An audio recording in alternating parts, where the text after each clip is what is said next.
Thank you for joining us today for the post-ESA Council media briefing. I'm Sophie Bradel, the head of ESA Communication. I'm here with Dr. Josef Aschbacher, Director General of ESA, Mr. Juan Carlos Cortes, the Vice Chair of the ESA Council, and some of our ESA directors, Geraldine Najat, Simonetta Kelly, Carol Mundell, Laurent Jaffard, Tony Tolkien-Nielsen, and Dietmar Pilz. We will start, as always, with a preliminary statement from the Vice Chair of the Council and from the Director General. And upon the conclusion of these opening remarks, we will then take your questions. I would kindly ask you to indicate on WebEx interface that you want to ask a question and also to state your name and your media outlet before asking your question. The replay, as always, will be available on our website and our chats within 1 hour or two. And now I give the floor to the Vice Chair. Thank you, Anne. It's really a pleasure to participate in this press conference. So, first of all, I would like to welcome you all on behalf of the European Space Agency. It's a fact that the space sector at large is facing important challenges in the short, in the medium, and in the long term. And in ESA, we think that the more complex a problem is, the most challenging a goal is, the more European the solution should be. With this thought in mind, and under the leadership of Josef Aschbacher, we have celebrated this 329 Council, when we have had the opportunity to discuss important issues for the years to come and to take relevant decisions for the space sector at large. So I'd like to mention that in the deliberation of today, we have discussed the foundation for the CN25. This is an important milestone that we are preparing since many months. We have also the opportunity to discuss and to advance in the definition of the ESA Strategy 2040, really a backbone for the ESA for the years to come. We have also discussed and put the foundation for the transformation of ESA, a key element to be in a position to be more efficient in the coming future. And we have also taken some decision as far as competitiveness of industry is concerned. All this measure has been discussed and has been decided today. Apart from that, we have discussed in the framework of the ESA Council the celebration of the 50th anniversary of ESA. You know that the ESA Convention was signed in May 75. So today, this year, we are 50 years old, and it's an important milestone for celebration. And we are taking the steps to make a far-reaching event in this coming 25. Apart from that, we have, as I said before, put the foundation for preparing the 25 ministerial meeting that will take place in Germany, in Bremen, in the coming months, and it's in coming years, excuse me, in 25. And it's an important milestone that we will put the decision on the table, both in the political and in the programmatic side. And I would like to finish with some measures taken to reinforce the European space ecosystem. I am referring to the nomination of the ESA Industrial Ombudsman. And today, the Council has nominated Mr. Matthias Meyerhans, an expert in procurement, and Mr. Jan-Marc Nars, an expert in the space sector, as Industrial Ombudsman for a 3-year mandate starting 1st January 25. Thank you very much. Thank you very much, Mr. Vice Chair. And now I hand the floor to Josef Aschbacher. Thank you. Thank you, Anne-Sophie, and good afternoon from my side as well. Indeed, we had a very busy, very intense council meeting and a very successful one. And I will report on some of the decisions, but also discussions that we had. But the very first one I would like to mention is one of our team members of the executive board, Geraldine Najat. As you all know, the director in charge of commercialization, industrial policy, and competitiveness. Her term was ending, or was the current contract is ending at the end of October next year. and Council has unanimously decided to extend Geraldine Nascher for another period of 4 years from the 1st of November 2025 until the 31st of October 2029. I'm very happy about this nomination. I thank the member states for extending this contract, and of course, good luck, congratulations to Geraldine, and thank you, Geraldine, for serving us for another 4 years in this very important function. Some of the other decisions that were made, we have adopted, or member states have adopted a number of agreements. We had an agreement between the European Union and Africa. That is a new agreement that has been adopted, where we, ESA, are working for DG INTPA in particular to implement measures and activities in space, mostly related to Earth observation. The agreement is worth about 21 million, which the European Union entrusts ESA for its implementation across Africa. Another agreement which we have already agreed, or which was signed already some time ago with the Philippines. This agreement of the Philippines has been extended to other ASEAN countries, in particular Thailand and Indonesia. Again, an additional 4 million have been added to this existing agreement to implement in these two countries. Then we had approved an agreement with the Czech Republic, where ESA, which is already existing, but we have extended its duration, which required a new approval from 2026 to 2032. We will continue as ESA to provide technical assistance to the Czech Republic to implement and to support the Czech Republic in some of its missions and space programs. Part of this agreement is a yearly amount of about 14.5 million, which the Czech Republic is providing to ESA for the implementation of various activities. Also, Germany has announced that they would like to increase some of its contributions to ESA programs. There were 5 different programs where they will add additional funding, or in some cases be a new subscriber. These programs are there are 3 of them in navigation. There is one boost in space transportation and LEO PNT. The amounts that add up of these German additional contributions to ESA, they add up to about 70 million euros. Then we got also announcements and additional contributions from Ireland to participate on Space Rider, about 1 million, from Austria for further contributions to the Ariane 6 program, about 1.1 billion. So you see that ESA is attractive. The member states keep entrusting ESA to the implementation of funding on its behalf. I'm very grateful for that. I'd like to thank all the contributors, including also the European Commission, for entrusting us with this work. Another part of the Council was dedicated to recall some of the milestones that happened between the last Council in June and this Council today.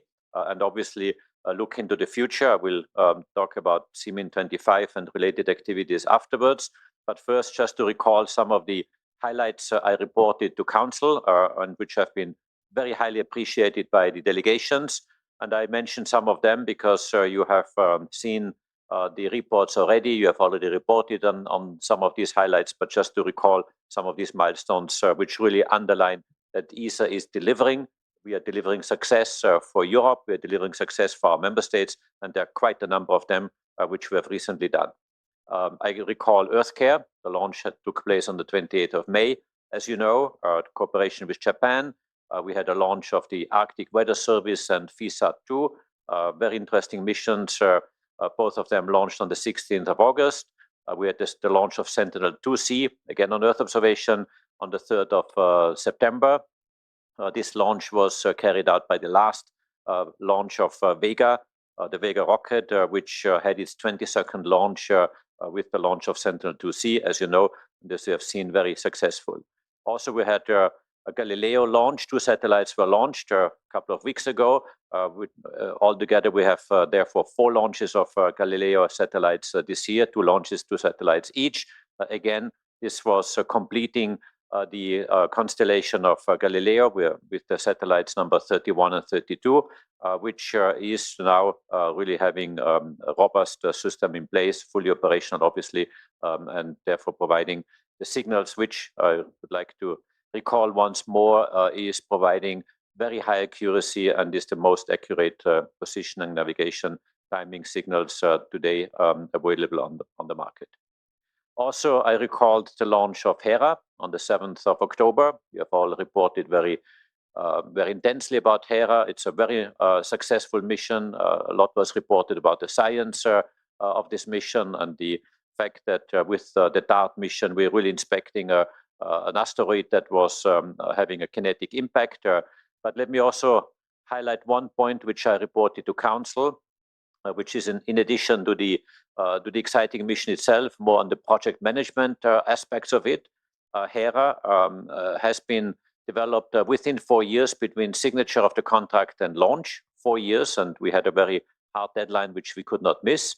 But also, and this is quite remarkable, the Hera budget was not fully utilized. That means it was not only on cost, but it was below cost. And this is something that is quite remarkable. And this for a satellite that is a very complex one. It's about 1.1 tons of weight altogether, 12 instruments on board, 2 CubeSats that are detaching from the satellite and taking measurements and eventually landing on the asteroid.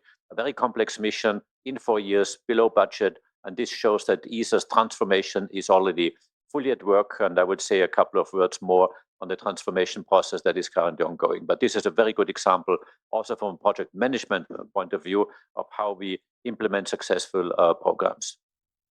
Of course, I also recalled the launch of Ariane 6, thanking once more the partners of the Ariane 6 program for the really incredible teamwork and contribution. Ariane 6 launched on the 9th of July, you recall very well, but really underlining more the partnership aspects with CNES, with Ariane Group, with Arianespace, and obviously my own team in ESA, how we work together and really celebrating partially, but also highlighting some of the milestones that we have undertaken. Obviously, now preparing for the next launch, which will be under the responsibility of Arianespace. I also recalled, as you have seen recently, the announcement or the showing of the latest set of Euclid images, very fascinating images, which will deliver very exciting science. This was unveiled at the IAC in Milano together with Carol Mandel. It has also really created quite some attention in the media, and I thank you for recording on those revelation of the latest Euclid images very widely. Thank you really for your very, very good effort and very good work on this. Then also I recall the JUICE first gravity assist on both the moon and the Earth, which happened on the 19th of August. First in terms of flight dynamic exercises that has been undertaken. Quite an interesting mission, as you all know very well. Very similarly, also Bepi Colombo, which was flying by Mercury very, very closely, 165 kilometers above the surface. And Bepi Colombo now is on its way to Mercury, expected to arrive there in November 2026. Then I recall the opening of Luna, the Luna facility at the Astronaut Center, and some of the contracts that we have signed recently. One is the Ramses agreement. As you know, we have signed a contract with the IAC. Also, at the IAC, we have signed contracts on Moonlight, Harmony, and a number of others, which have been quite important. Now let me spend a word on transformation. This was also an important discussion at the Council. And this, of course, is more of a brainstorming nature. Some decisions or some implementation measures have been recorded or have been presented, but really on where do we stand in Europe in terms of its space activities, what happens globally outside Europe, and also how ESA as an organization can best be at the service of its member states, and what needs to be done in order to be strong and fit for the future. Of course, the preparation of the ministerial next year is our focal point.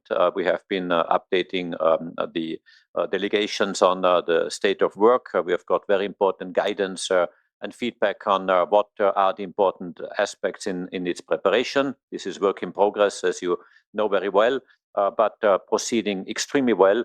A very intense work that we are undertaking with the teams in ESA, and with the member states, but also with many other stakeholders outside. One message that was given very clearly to me is that the preparation of the Ministerial Conference 25 and its subsequent ministerial in 2028 should also involve and should be coordinated with the European Commission. The European Commission is preparing the next multi-annual financial framework, of course, with the new team that is coming in place very soon. But as soon as the new commissioner is being confirmed and the team is working, and obviously at the working level, I was really encouraged to very closely coordinate our activities with those of the European Union to make sure that taxpayers' money on the side of ESA, on the side of the European Union, is implemented in the best possible way. On the side of ESA, in terms of transformation, I've presented a number of aspects that come out also from discussions with industry, where profitability has been raised as a major issue. You have seen recent announcements from Airbus Defence and Space and Thales Alenia Space, but in general, industry is under pressure. And as ESA, we very carefully look into the situation. We will propose some measures to support some of the pressures that we have seen on the side of industry to make sure that the implementation of programs is going well. We can highlight some of the concrete measures we are proposing. For example, the level of down payment on new contracts. We have a margin, or we have a certain flexibility of how much this can be. I would like to increase this level of down payments at contract signature so that money flows to industry, and therefore, obviously, they can start working full speed straight away. Another measure I would like to implement through all our projects in ESA is that we are accepting partial deliverables for payment. So the deliverable, of course, is made, is provided, but we then pay partially and not waiting for the full deliverable, which of course takes much longer. And therefore, there's a situation of cash flow, which industry has highlighted to us. Also, within ESA, I have created a new entity called the IPMA, the Independent Project Management Authority, which will be a new entity that is accompanying the implementation of projects, scrutinizing new programs for cost, schedule, and content, and making sure that they are well and realistically prepared in order to simply avoid that along the way we are having unexpected issues that we are facing. Of course, we are working in space technology where we always are expecting the unexpected, meaning that we will have to deal with this, but at least from a cost and schedule perspective, we would like really more on a conservative manner to make sure that the planning is going very well. The ministerial preparation is, as I mentioned, going on very well. Also in this context, we have discussed the ESA Strategy 2040, which is a document that is being prepared right now. So we have a draft of the document that was presented to the delegations. It was very highly appreciated. We are not yet at the final version. The final version is expected to be prepared for the December Council, but I can really say that the drafting is going very well. We have got very important feedback from our member states, very important guidance also, how to link the 2040 strategy with all the other elements that are happening, the transformation process that ESA is undergoing, that Europe is undergoing, that all this fits well together. Obviously, also as a guideline for the next ministerial, CIMIN 25, CIMIN 28, and beyond, in order to then implement concrete actions of this strategy. So this was really, as you can see, quite a full list of activities, a very full menu, very positive. I really want to make one last remark, which was that in all these discussions where we discussed transformation, positioning of ESA, all the member states have been, first of all, acknowledging and lauding the work of the agency of ESA, but also said that they would like a very strong agency. They would like to further strengthen it in order to make sure that we really are very fit for the future. And there are many steps that we will undertake in order to achieve that. Thank you. Thank you, Director General. We are now going to open the floor to questions.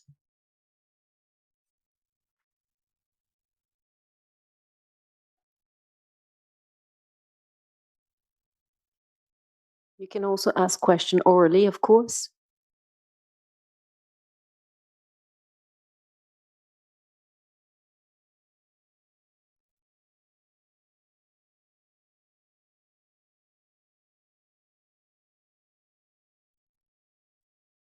Okay. We have a question from Robert Wall. Do you want to ask it yourself? You wanted me to read it? Okay, so I'll ask it myself. Did you discuss or do you have any reaction to Mr. Kubulius' comments about wanting more diversity in launch service providers in Europe? On the down payment issue, could you give us a sense of what the percentage change that you are looking at going to?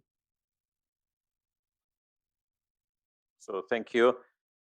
We had a broader discussion on the diversity of launch services, and I assume you're referring to the European Launcher Challenge that is being prepared. Yes, we did provide an update on where we stand in these preparations. This is, again, work in progress, but maybe in one word, we had a few internal meetings, very successful and very constructive. The plan is, and I can hand over to Tony Dolka-Nielsen in a minute. The plan is to consolidate the boundary conditions, the selection criteria, but also the financial aspects of the European Launcher Challenge, and then issue a call at the beginning of next year. But if you allow, I'd like to hand over to Tony to further elaborate a bit on this. Thank you. Thank you, Josef. Yes, we are in full swing preparing the European Launcher Challenge. And as Josef just mentioned, we will issue the request for proposal in Q1 25. And we will receive offers, we will evaluate, and then we will prepare the program proposals corresponding to the results of the evaluation of the offers that we will receive. So it's important here that there will be no constraints on geo return in this request for proposal. So the program will be subscribed according to the outcome of the competition. On the second question. Thank you. On the second question on the percentage of these down payments, yes, our financial rules foresee that the down payment can be up to 35%. The practice today is a bit lower, somewhere between 10-15%, sometimes slightly higher. And I would like to raise this level to get closer to the 35%. Of course, always depending on the project, always depending on the individual activity, but this is the frame within which we can maneuver. Thank you. Next question from Marcia Smith from spacepolicyonline.com. To what extent is ESA participating in NASA's review of Mars simple return options, and do you envision changes to ESA's role? So thank you. Daniel is not here, but I can answer on the interactions that he has and that we have. I personally met the top administration of NASA last week at the ISC in Milano. It was a very positive, a very constructive exchange. Bill Nelson, Pam Melroy, and her colleagues, and obviously Daniel is also in daily contacts with NASA on many aspects, but Mars simple return certainly being one of them. I can only say that we are very well informed, kept informed by the administration, by NASA. You also know that the process is still ongoing. There are parallel studies undertaken right now. And we have to wait. I mean, NASA has to wait for the result of these studies, and therefore also us as ESA. But I can show you that there's a very strong, a very close coordination and cooperation with NASA on all the aspects involved. There's not more than we can say today, because we need to wait for the result of these studies undertaken right now. The next question is for Peter Deselding, Space Intel. I want to ask it orally. Peter?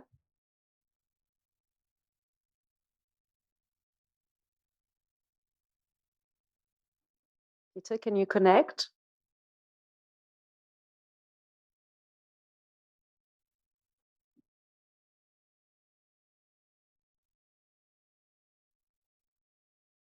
Can you speak, Peter? It seems you have either your micro muted or... Oh, your thing. Yes, we hear you now. Thank you. Okay, so sorry about that. Joseph, two questions. Unless I've got it wrong, the real pain point for Europe's competitiveness in the satellite sector is with telecom, not so much with Earth observation or with space infrastructure, or space exploration is telecom. Because of that, you know that Airbus and Thales are now discussing a possible merger of at least their telecom business. Maybe they're a full business, but that's more complicated. But let's stay with telecom. You're a major customer of these companies, as is the European Union. How would you look at the merger, at least in the telecom side, of two of your three system prime contractors? And a related question, ESA at the last ministerial allocated about 600 million euros for technology development alongside the European Union's IRIS² program.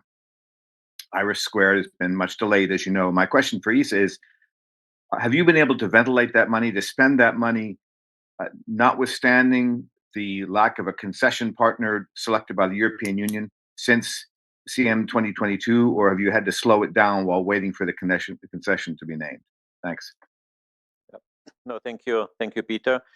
On the first question, on the SATCOM business, you're absolutely right. The financial lack of profitability or the losses made by both Thales and Airbus is mostly related, not only, but mostly related to the commercial geostationary satellite developments, which is not the ESA business. I really would like to underline that. This is not the projects that are ESA projects. They are commercial projects with commercial customers. But yes, this of course trickles down to the whole ecosystem within the large system integrators, but also the subcontractors, and therefore the whole market is under pressure at the moment.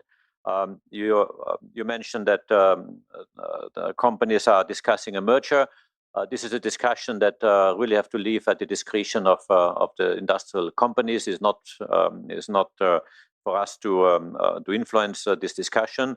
But obviously, once or if the merger goes forward, this will have major impacts also on ESA, because we are the biggest customer, as you say, for at least those two or those three companies. And this is certainly something that we will accompany, we will support from our perspective as appropriate. But I think it is too early days to really make any comments because this is the very beginning of the discussion, and I think we have to really wait of what comes out a bit more concretely from these discussions also to the surface.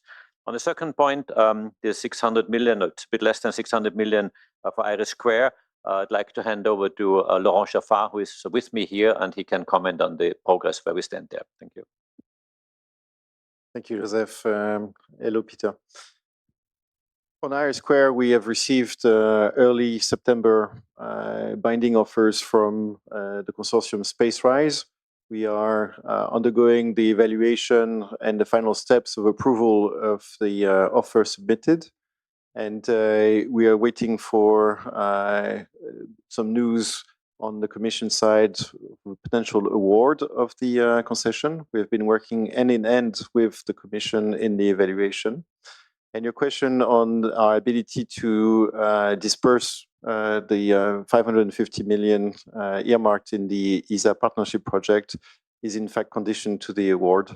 So we are eagerly waiting for the ability to spend. Of course, we will go through our own process with the Industrial Policy Committee before we're able to move forward. Thank you. The next question is from Jeff Foots from Space News. In light of the latest edition of signatories to the Zero-Day Charter, what outreach is ESA making to bring on additional signatories, including reports of discussion with SpaceX for it to sign the charter? Okay, thank you, Jeff. In fact, the Zero-Day Charter is a very nice success story, if I may. It was put on the table by ESA, as you know, after the Sevilla Space Summit. And I'm not saying to my surprise, but to my very positive observation, I see that there's a huge interest in the Zero-Day Charter. The charter was discussed, or the text was prepared with about 40 members or 40 potential interested stakeholders. So it's not an ESA text as such. It's a text we hold the pen, but it's really a text collectively prepared by these 40 members in the group. So far, more than 110 have signed up to it, including non-Europeans. We had the signature of New Zealand and Mexican space agencies in the ISC last week. We had additional companies signing up. We have companies also in the US, among them Amazon, in particular in relation to Kuiper, but also Leo Labs and some South Korean company. So it's really taking also an international flavor on, and this is very much support, very much appreciated. And I really would like to thank all the signatories for signing up to this charter. You mentioned SpaceX. SpaceX is actually part of these 40 organizations that have been discussing with us the text. They have not yet signed up to it. I know that they are reflecting internally on whether and when they would sign up. But yes, we are in contact with many stakeholders to also expand. We are not proactively promoting the charter. Of course, we have a working group that is working with those signatories to define technical activities that we are implementing. One element is to how to deorbit a satellite, which technology can be applied, and which measures can be taken. So there's ongoing discussions on this. But we do plan to first of all, the charter is open for signature almost at any time, but we usually put this together at some important events, like last week at the ISC.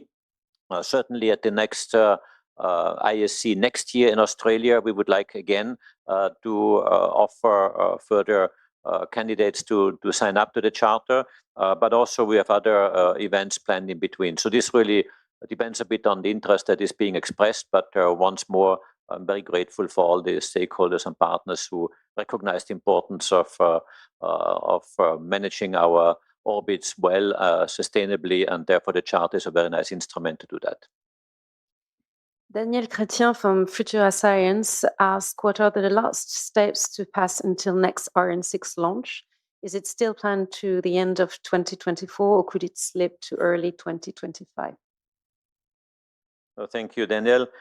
As I mentioned in my introduction, the Ariane 6 launch, the next launch will be carried out under the responsibility of Arianespace, and therefore it is their privilege to announce the launch date. ESA has been in charge to prepare the first flight, the inaugural flight, and that's where ESA and myself have been announcing the launch dates. But for the commercial flights, it's Arianespace. So therefore, respecting their right and duty of being the ones to announce it, I don't want to further comment, but I can assure you that we are on good track for the next launches, and the commercial launch and the ramp up, as I said, under the responsibility of Arianespace. Then Marcia Smith from spacepolicyonline.com. As part of your 2040 strategy, do you envision broadening international cooperation beyond your traditional partners? If so, which countries or region are you considering? Africa, Latin America, for instance? Oh, thank you. This is also something maybe the chair wants to contribute, but yes, the strategy does foresee a strengthening of international cooperation. It has both elements: a strengthening of international cooperation with other partners worldwide, but also ensuring that ESA and Europe are strengthening its own capacity and therefore have really assets to offer to international partners. We already have excellent cooperations, as you know, with the US, with NASA for decades, with Japan for decades. So certainly we will continue these strong cooperations. I would like to further explore a strengthening of cooperation with India, also with the UAE as a new emerging space nation. And then obviously with regions, we've just recently got meetings and contacts with several African countries and the African Space Agency that is being created with Africa as a continent, and within Africa several countries. With Latin America, very important initiatives already have taken place also during the previous Sevilla meeting, and I'm sure Juan Carlos can elaborate a bit further. So yes, international cooperation is a strength. It's something where ESA has always been extremely well recognized. We are by nature international with our 22 member states and soon 23 member states, but also internationally we are, I think, really respected as a partner, as an agency, probably the agency with some of the most international cooperation activities worldwide. Altogether, we have about 500 cooperation agreements, some of them very big, some of them smaller, but all of them extremely important. But if you allow, I hand over to Juan Carlos to elaborate a bit on some of the aspects of international cooperation. Thank you, Joseph. You are totally right. I mean, there are two different levels of cooperation in space matter. One is, of course, to cooperate in the development of programs, because I mean, the investment involved is huge, and we need to embark on different programs with different partners. And there is another aspect of this cooperation, which is that the space is a clear vehicle for diplomacy. And we want to exploit both aspects in this cooperation for the years to come. Thank you. Next question is from Ludwig Jovanovic from Rheinische Post. After the loss of Intelsat 33E, how big is the danger for European satellites by debris? Yeah, thank you. We are all following very carefully the loss of Intelsat 33. Of course, the danger gets higher every single day, and with every incident which happens, more debris is created, and that's something that worries us really. There is a very high amount of debris at the moment in orbit. We expect, or we measure, we track at the moment some 35,000 of them. There's estimations that the debris larger than 10 centimeters, there are more than 40,000 of those in orbit. If you take 1 centimeter as a measure or as a threshold, then it's about 1.1 million we expect to be there. So it's highly risky, highly critical, and absolutely a top priority for our work, that we need to make sure that we safeguard our spacecraft and we do something to keep our orbits clean. We have a follow-up question from Peter de Selding on IRIS². What happens to the IRIS² funds allocated at CM22 but unspent because of the delays in Brussels? Does any unspent funding zero out by the end of 2025?